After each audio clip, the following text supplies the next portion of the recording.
Live Storm Tracker Doppler radar, sponsored by bankruptcy attorney E. Orem Young. Now, your local weather with meteorologist Brian Briggs.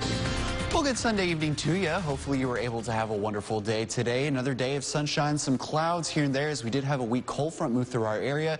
But this provided another shot of cooler and drier air, and that's why we're seeing clear skies this evening. This is our El Dorado Tower Cam here. What a beautiful evening on that skyline here. And those clear skies are allowing for those temperatures to fall rather quickly. We're seeing those cooler temperatures developing, especially the further north you go. Folks in southern Arkansas are generally in the middle 50s at this hour. Lower 60s along the I-20 corridor, a little bit warmer for folks towards the south there in the middle 60s. So it's a very interesting temperature gradient that we have across the Arklamis. And as this cooler, drier air continues to spill in, well, all of us will be getting down into a pretty chilly temperature territory tonight.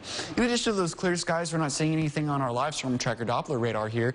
And again, this should stay mostly quiet through much of the week as high pressure at least is temporarily in control of our weather. The big story, though, that's going to be the talk of the town this week is going to be the tropics here. We do have Tropical Storm Gamma currently sitting out in the Gulf of Mexico, and it is making its way a little bit northward here, but eventually it's going to start turning its way towards the southwest and eventually getting away from us here. So look at that interesting track here.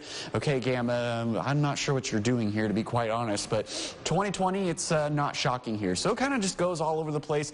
Essentially, though, what I'm trying to say is that this storm not really looking like to be a threat for the Arklamis. Now, there's another area of disturbed weather that's in the vicinity of Gamma here, and you can see it's Tropical Depression 26 now. So this area of showers and thunderstorms in the Caribbean has continued to get its act together through the day today, and as max winds at 35 miles per hour, so not quite a tropical storm yet, but as the system is expected to continue to develop over the next 24 hours or so, it's expected to become Tropical Storm Delta at some point, and then eventually Hurricane Delta at some point. So at least right now, National Hurricane Center has this system kind of curving towards the northwest, which puts it pretty close to the Arklamis here, as we've seen with a couple other systems through the course of this year. So something definitely to keep an eye out on. And note this, National Hurricane Center expects it to make landfall as a Category 1 hurricane at some point. So again, there are some questions with this system as far as water temperatures, if they're going to be warm enough to sustain activity, especially right before landfall,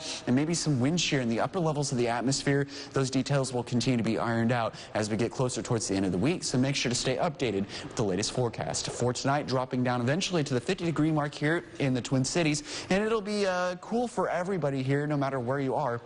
But it looks like the cooler temperatures will be up towards the north here in southern Arkansas, middle 40s, maybe lower to middle 50s further south and right along the I-20 corridor here, generally around the 50-degree mark. So quick look at the 7-day forecast shows that right now, at least, most of it is dry.